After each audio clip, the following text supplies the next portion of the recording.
Meus irmãos, vamos abrir a palavra do nosso Deus na carta aos Hebreus, capítulo 6. Hoje eu quero concluir com vocês este capítulo, Hebreus 6. Os versículos serão de 13 a 20.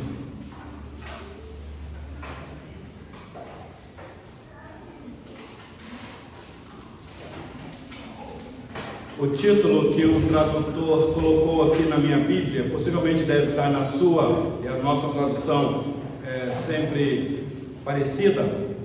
Você já deve ter visto aí a imutabilidade da promessa de Deus, porque o tradutor já entendeu o que foi dito aqui nesses versículos finais. Vai falar exatamente de um dos atributos do nosso Deus. Mas eu gostaria de intitular a mensagem desta noite sobre a fidelidade de Deus em nos perseverar no caminho dele. Nós estamos aqui neste capítulo apresentando para os irmãos uma das doutrinas muito queridas da nossa tradição reformada, porque nós somos uma igreja de tradição reformada. Um daqueles 5 pontos do calvinismo. Na verdade, eu já disse para vocês que o calvinismo não se resume apenas em 5 pontos, mas um deles é a perseverança final dos santos. Então nós estamos trabalhando com este capítulo aqui, fundamentado nessa doutrina. Então o que nós vamos ver hoje é a fidelidade de Deus na perseverança dos cristãos. Porque se Deus não perseverar conosco até o fim, ninguém vai perseverar até o fim. Então, por gentileza, acompanhe o texto aí que eu irei fazer a leitura. Hebreus 6, de 13 a 20. Diz assim a palavra do nosso Deus: Pois quando Deus fez a promessa a Abraão, visto que não tinha ninguém superior por quem jurar, jurou por si mesmo, dizendo: Certamente te abençoarei e te multiplicarei. E assim, depois de esperar com paciência, obteve Abraão a promessa, pois os homens juram pelo que lhes é superior, e o juramento, servindo de garantia para eles, é o fim de toda contenda.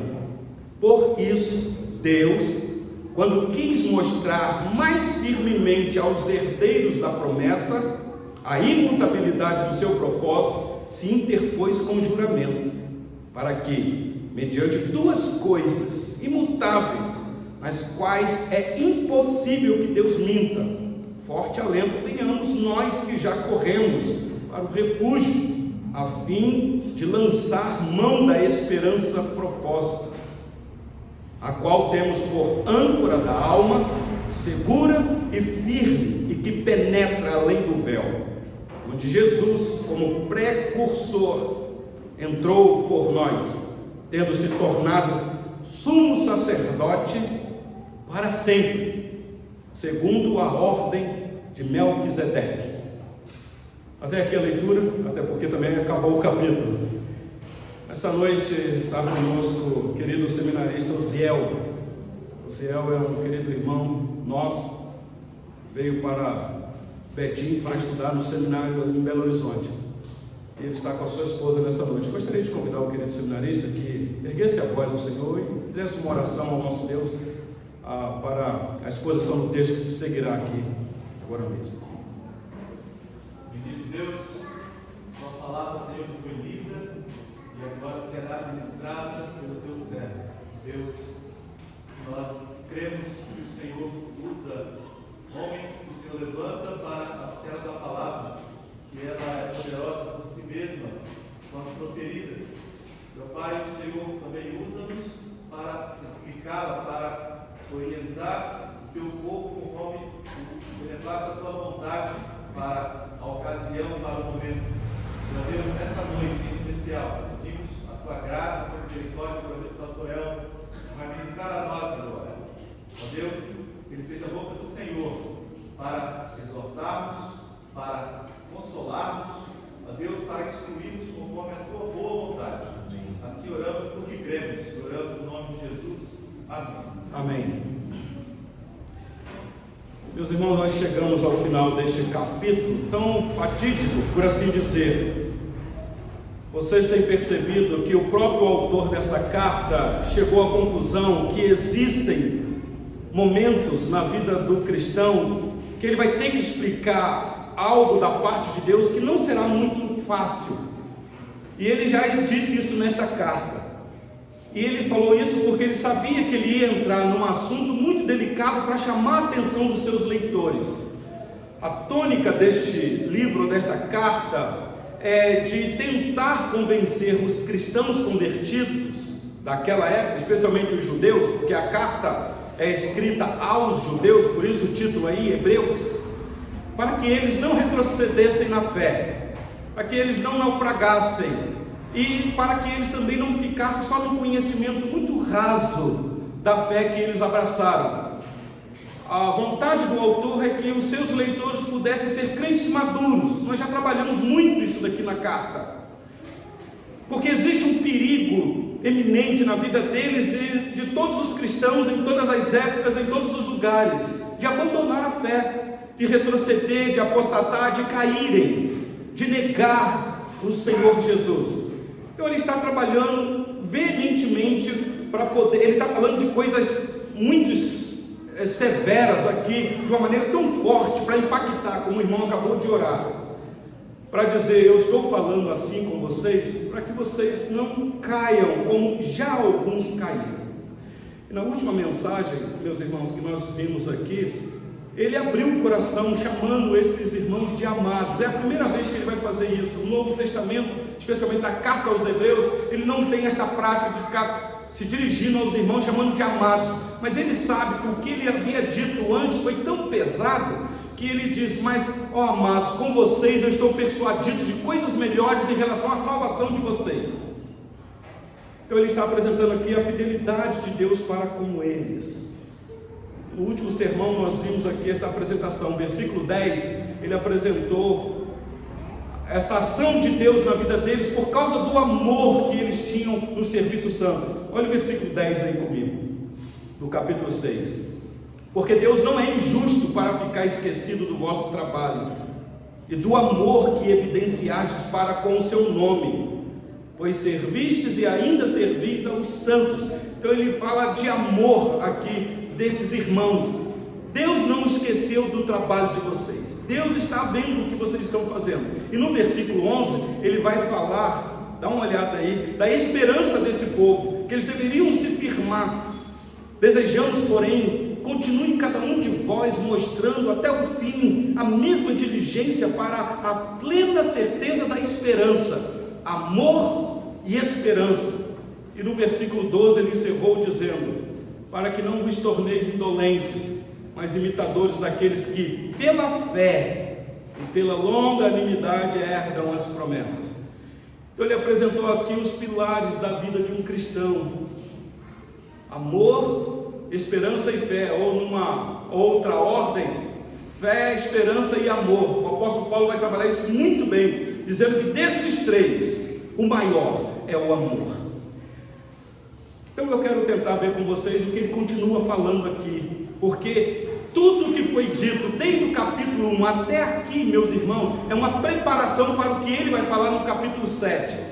Os estudiosos da carta aos Hebreus dizem que o capítulo 7 é uma dobradiça de assuntos que o autor trata. Então ele veio do capítulo 1 até o capítulo 6 tratando de um assunto, atenuando para poder apresentar quem é Jesus. E do capítulo 7 até o final, capítulo 13, é a continuação do que ele vai dizer no capítulo 7. Então, se o Senhor Deus nos der a oportunidade de fazer uma exposição com vocês aqui do capítulo 7, vocês irão entender o que o pastor está dizendo. Mas hoje eu quero concluir o capítulo 6 com vocês.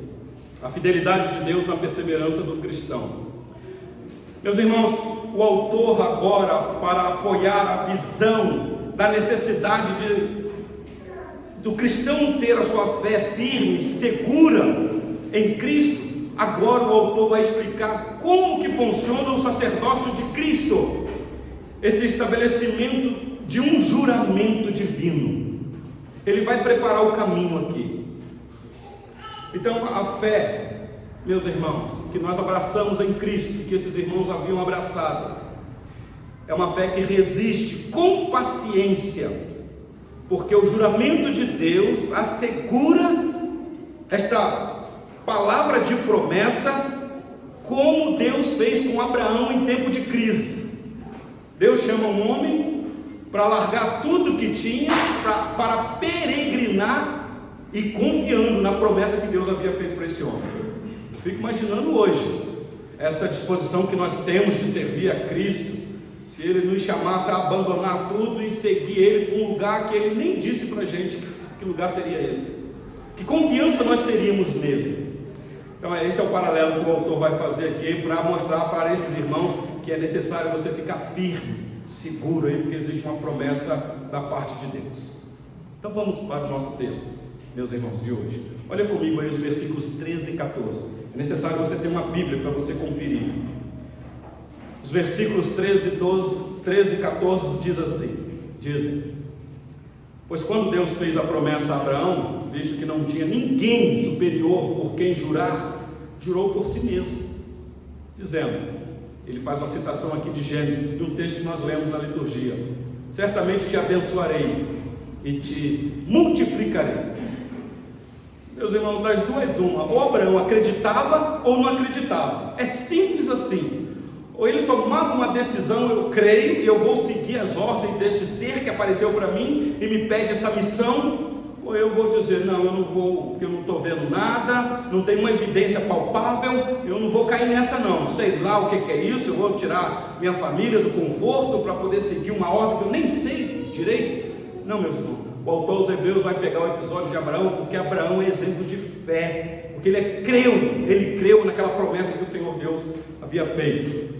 E a promessa aqui, meus irmãos, tem a sua origem em Abraão, mas não para em Abraão. A princípio lá atrás era Abrão. Esta promessa se estende a toda a descendência de Abraão.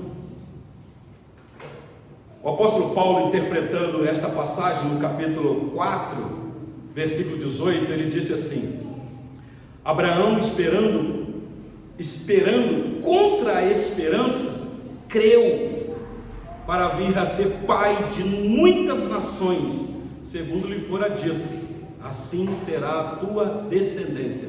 A fé de Abraão não foi uma fé assim, Deus apareceu para ele, houve todas as evidências e ele passou aí crendo. Não, o apóstolo Paulo nos dá a informação que quando Abraão creu, ele creu contra a esperança, porque tudo estava contribuindo para ele não crer. Porque aparentemente, humanamente, não tinha esperança. Não tinha. Peregrinando numa terra cheia de perigos. E quem conhece a peregrinação de Abraão sabe os perigos que ele correu. As dificuldades, os dramas, a idade chegando, a esposa estéril. Meus irmãos, não havia expectativa nenhuma de confirmação de promessa na vida dele. Mas Paulo nos informa que ele creu contra a esperança. Ele não precisava ver para crer, ele apenas precisava ter esperança, ainda que essa esperança não dava evidência nenhuma para ele, não sentia nada, não via nada, mas ele continuava. Versículo 15: e assim, depois de esperar com paciência, obteve Abraão a promessa. Olha a informação que o autor aos Hebreus nos dá aqui. Abraão, depois de ter paciência e muita paciência, nós sempre falamos que Jó é um homem de exemplo de paciência, mas a Bíblia aqui apresenta Abraão, um homem de paciência. Ele obteve a promessa, e a promessa aqui, meus irmãos, não é a promessa da terra prometida, porque Abraão não herdou aquela terra, ele pisou na terra, não herdou aquela terra, nem para sepultar a sua amada. Então que promessa é esse que ele obteve aqui, meus irmãos? Ele obteve a promessa de ter um filho, quando não havia esperança nenhuma. Um menino nasceu, Deus cumpriu a promessa, Isaac nasceu, Gênesis 21. E ele também obteve a promessa do salvamento do seu filho. Vocês lembram aqui que nós fizemos a leitura de Gênesis 22, aquele pedido desafiador a Abraão, do seu filho, seu único filho, o filho do seu amor, O texto dá essa informação, a gente fica até pensando, mas será que Moisés não equivocou quando disse que Deus pediu a Abraão seu filho, seu único filho? Porque Abraão não teve só Isaac. Abraão, antes de Isaac, teve Ismael. Depois que Sara morre, Abraão arruma mais uma outra renca de filhos. Então ele não teve só um filho. Mas por que essa ênfase em o seu único filho, filho do seu amor? É porque Isaac aqui é um tipo, meus irmãos, de Cristo. Na verdade, apontava para Cristo, mas ele não seria o Cristo. Daqui a pouco eu explico mais para vocês. O autor aos Hebreus, aí mesmo na carta, no capítulo 11, ele vai repetir esse episódio quando ele vai falar de fé. Abre a sua Bíblia, por gentileza, para frente aí, Hebreus 11, versículo 17, diz assim: eu estou ansioso para chegar no capítulo 11, meus irmãos, o capítulo dos heróis da fé. Versículo 17, 18 e 19 diz assim: pela fé, Abraão, quando posto à prova, ofereceu Isaque.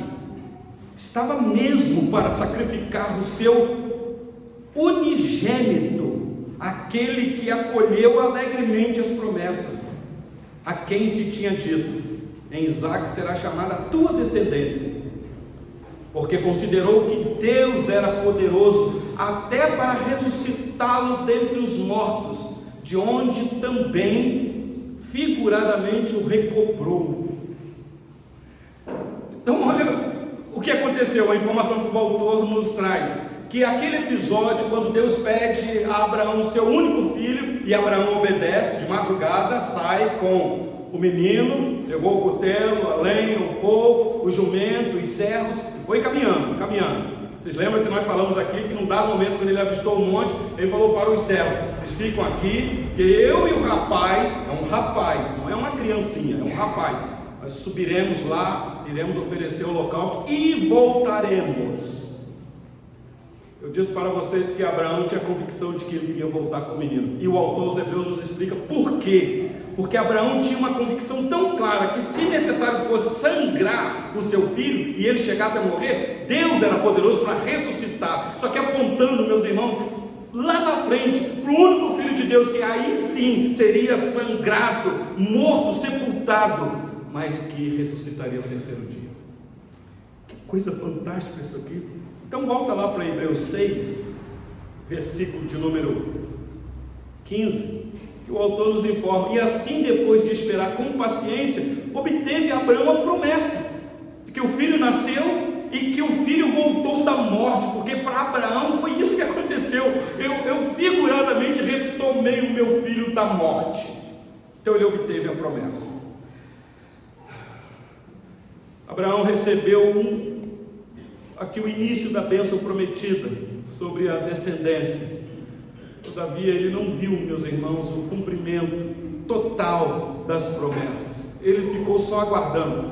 Um outro texto que eu queria talvez mostrar para vocês está ainda em Hebreus 11. Eu sou tentado a já começar a fazer uma exposição de Hebreus 11, mas nós vamos chegar lá futuramente. Agora os versículos 39 e 40.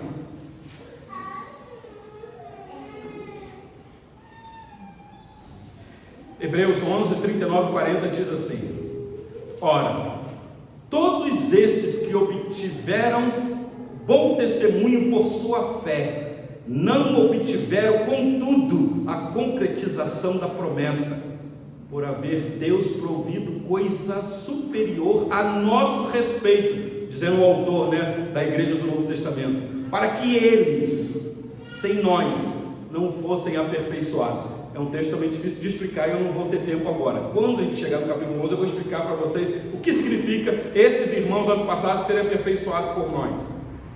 Por isso é que eles não obtiveram a concretização da promessa, porque a promessa iria se cumprir depois. A promessa não era a posse de uma terra física, era aquela terra física, é um símbolo, meus irmãos.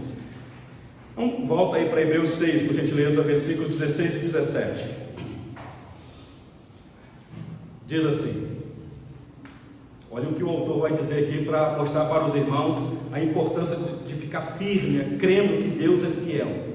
Ele diz assim: pois os homens juram pelo que lhes é superior, e o juramento, servindo de garantia para eles, é o fim de toda contenda. O judeu, quando pegou isso daqui e leu, ele sabia o que o autor estava dizendo.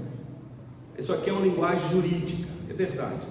Numa situação de contenda, então as partes entram no acordo e fazem juramento, e esse juramento, então, agora a contenda é apaziguada. Versículo 17: por isso, Deus, quando quis mostrar mais firmemente aos herdeiros da promessa a imutabilidade do seu propósito, se interpôs com juramento. Meus irmãos, o autor aos Hebreus parte aqui do argumento do menor para o maior. Não sei se vocês prestaram atenção. Ele vai fazer uma exposição de um assunto aqui muito importante. Ele vai dizer que quando os homens precisam fazer um juramento, seja lá o que for, ele tem que fazer esse juramento por algo superior a ele, por alguém maior do que ele.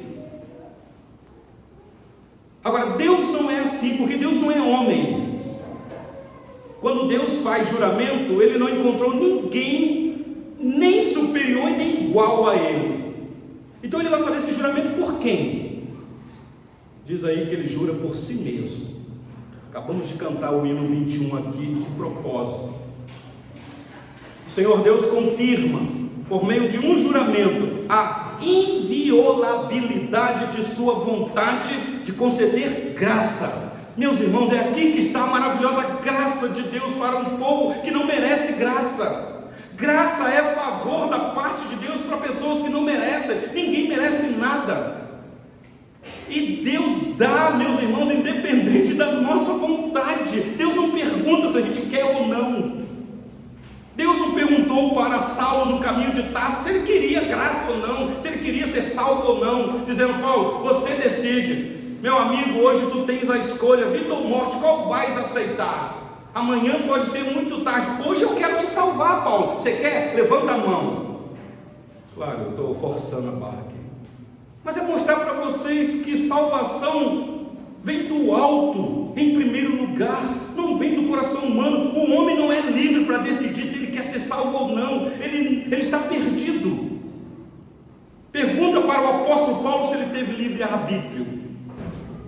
Paulo, você quis o Senhor Jesus? Ele falou: eu fui derrubado, eu estava indo perseguir a igreja. A graça me alcançou por causa de um juramento de Deus para com Ele mesmo.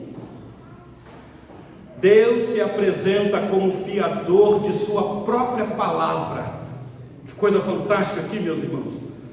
Por isso, o tema da nossa última mensagem foi: você pode sim ter certeza da sua salvação, porque a sua salvação não depende de você. Depende. Depois que a graça te alcançou, agora você tem que prosseguir, você tem que crescer, você tem que desenvolver essa salvação. Mas esta salvação está segura por aquele que jurou por Ele mesmo. O Senhor Jesus deixou isso bem claro: eu vim fazer a vontade do meu Pai, e a vontade do meu Pai é que aqueles a quem Ele me deu estão seguros, ninguém arrebata das minhas mãos. Segurança final dos crentes, meus irmãos. Deus faz a promessa de salvação e ao mesmo tempo se torna o intermediário que assegura que a promessa será cumprida. Louvado seja Deus por isso, porque se dependesse de mim, de segurar na mão de Deus e ir, eu ia segurar na mão de Deus e em um dado momento eu ia largar e ia continuar indo. Mas é Ele que segura na minha mão. Está correto o hino do nosso inário: com tua mão segura bem a minha. Então está aí dito, o autor está falando: meus irmãos, foi Deus que jurou, porque se dependesse de nós, nós precisaríamos de alguém superior a nós, porque nós não temos palavra. Hoje nós seguramos e amanhã desseguramos. Não sei nem se existe essa palavra. Versículo 18, Hebreus 6:18. Para que, mediante duas coisas imutáveis, nas quais é impossível que Deus minta, forte alento tenhamos nós que já corremos para o refúgio, a fim de lançar mão da esperança proposta. Preste atenção aqui nesse detalhe, meus irmãos. O autor diz: duas coisas imutáveis. Quais são as duas coisas imutáveis? A promessa que Deus fez e o juramento que Ele fez. A segurança da nossa salvação, meus irmãos, não está fundamentada em quem somos ou no que fazemos, mas na promessa do juramento que Deus fez por causa dele mesmo. E o autor nos informa aqui, nas quais é impossível que Deus minta. Por que ele fala isso? Porque é impossível que nós não mintamos. O homem é mentiroso demais, nós não temos palavra, mas Deus não. E ele se baseia aí no que está escrito em Números 23:19. Deus não é homem para que minta, nem filho de homem para que se arrependa. Porventura, tendo ele prometido, não o fará? Ou tendo falado, não o cumprirá? Agindo ele, quem vai impedir? Então o autor está dizendo para os irmãos: não abandone a Cristo, enfrente o que tiver que enfrentar, seja a dificuldade que for. E quem conhece o contexto aqui, meus irmãos, no primeiro século, ser crente não era fácil. Eles não podiam reunir tranquilamente como nós estamos aqui, não podia fazer uma transmissão e depois publicar num canal aberto para todo mundo ouvir depois. Eles estavam debaixo de severa perseguição. Então o autor fala dessa maneira para dar segurança para eles. Finalzinho do versículo 18, o autor começa a fazer ilustrações aqui para encerrar, porque ele falou de uma maneira tão que os irmãos poderiam ficar assim, e ele fala assim: espera lá, eu vou apresentar para vocês figuras, eu vou usar ilustrações para vocês entenderem. É uma forma didática de querer aprender a atenção dos seus leitores. Ele usa aqui 3 ilustrações para reforçar esta convicção. A primeira está aí, ainda no versículo 18, no finalzinho: o refúgio da esperança. Não é isso que ele diz aí? Ele diz assim: forte alento tenhamos nós que já corremos para o refúgio, a fim de lançar mão da esperança proposta. Ele está dizendo: meus irmãos, vocês que ainda estão aí dentro da igreja ou no meio dos cristãos que não apostataram, que não voltaram para a antiga religião, isso é prova de que nós corremos para o refúgio. E qual é o refúgio mesmo? Não é um refúgio físico aqui, ele está usando figuras, ele está falando de Cristo. O nosso refúgio é Cristo e nós corremos para Ele, porque Ele é a nossa esperança, uma esperança proposta. Mas não é uma esperança que a gente olha as circunstâncias e diz: está dando tudo certo, ou vai dar tudo certo. Não, é para crer contra a esperança, como Abraão. A segunda figura que ele usa aí é a âncora da alma, está no versículo 19, olha aí na sua Bíblia: a qual temos por âncora da alma, segura e firme, e que penetra além do véu. Aqui ele, não é que ele confundiu a mente dos seus leitores, mas ele está mexendo com a mente dos seus leitores. Por quê, meus irmãos? Quem conhece âncora aqui sabe qual é a finalidade da âncora. A âncora é para ancorar o navio, então é para jogar para baixo, ela para baixo, ela vai afundando na água até achar a areia, o fundo lá, e ela se firma lá e segura a embarcação. Pode vir vento, pode vir ondas bravias, o mar pode estar encapelado, que a âncora lá está segurando a embarcação. Mas o autor fala assim: a nossa âncora não é para baixo, a nossa âncora é para cima, é uma âncora que penetra o véu. Quando ele fala isso daqui, o judeu entendeu. Foi exatamente isso que aconteceu com a morte do Senhor Jesus. O véu que separava lá no templo o santo lugar do Santíssimo se rasgou do alto a baixo, como que dizendo: Deus agiu poderosamente, agora o acesso está livre. Ele vai tratar isso aqui para frente. Então ele usa essa figura de que a nossa fé é como uma âncora que está firme, segura, não embaixo, mas em cima. Por isso é que o apóstolo Paulo vai escrever aos irmãos da cidade de Colosso, aqueles irmãos que estavam congregando lá, dizendo: meus irmãos, pensai nas coisas lá do alto, não nas daqui da terra, porque a nossa âncora está lá, firmada lá. Pensai, cogitai as coisas de lá, de onde está o nosso Salvador. Meus irmãos, não é essa informação que nós temos pelas Escrituras? Que o Senhor Jesus, depois que ressuscitou e teve um tempo aqui no meio dos seus, ele não subiu e adentrou os céus e sentou à direita da majestade, está lá. Se você me perguntar, pastor, onde está o Senhor Jesus hoje? No céu, à destra de Deus Pai, intercedendo por nós, está lá. Então ele deixa isso bem claro no versículo 17, ele usa essa figura.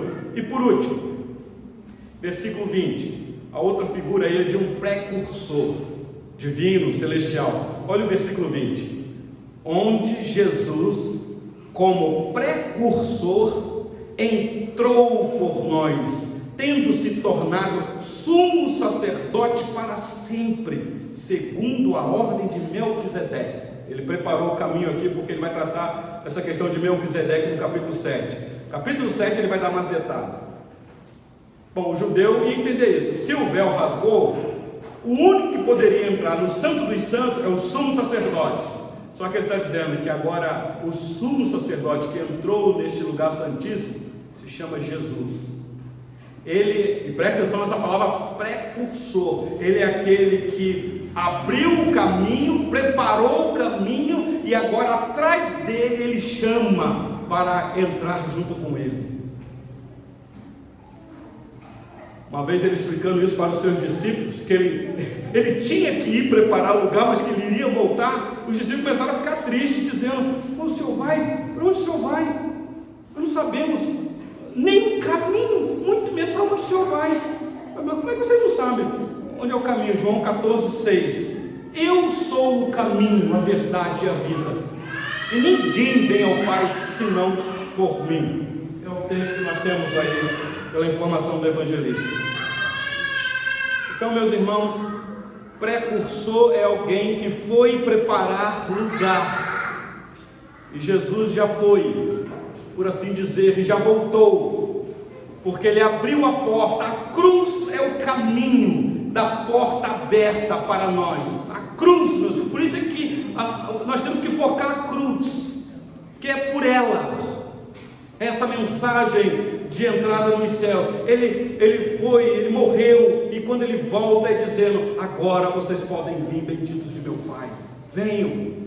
E a consumação está por vir, meus irmãos. Nós estamos aguardando, não sabemos quando, se vai ser essa noite, a consumação de todas as coisas, mas a missão realizada já aconteceu.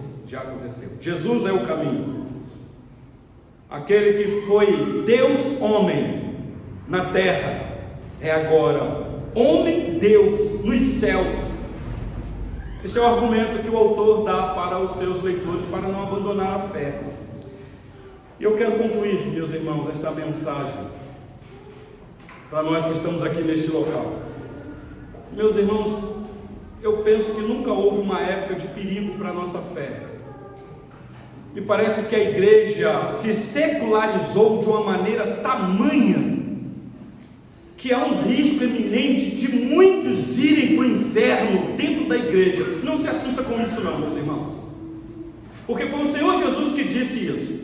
Quer dizer, disse isso que eu falei, mas dá para entender, porque no dia do juízo, muitos, não são poucos, muitos vão dizer: mas Senhor, chamando ele de Senhor, dando a entender que estava dentro da igreja, que estava aí, vivendo como crente, abraçou a fé, professou esta fé, participou de um grupo, comeu do pão e bebeu do cálice, foi batizado, estava no meio da igreja, mas que nunca foi um cristão de verdade.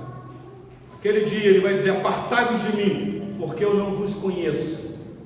A verdade, o entendimento claro ali é mais duro ainda, não é só que não vos conhece, porque o Senhor Jesus conhece todo mundo. O texto ali é: apartai-vos de mim, porque eu não vos amei. Eu amei outros, e só vão entrar no reino de meu Pai aqueles a quem meu Pai me deu, e vocês não. Mas Senhor, em teu nome, Senhor, nós expulsamos demônio, em teu nome, Senhor, em teu nome, em teu nome. Então me parece, meus irmãos, que o nome de Jesus não é amuleto. Então eu penso que nós estamos vivendo numa geração terrível, de igrejas lotadas, de pessoas atrás de espetáculos, e de fato não tem esta segurança na alma de quem Jesus é, aquele que veio e sangrou por nós, como cantamos aqui.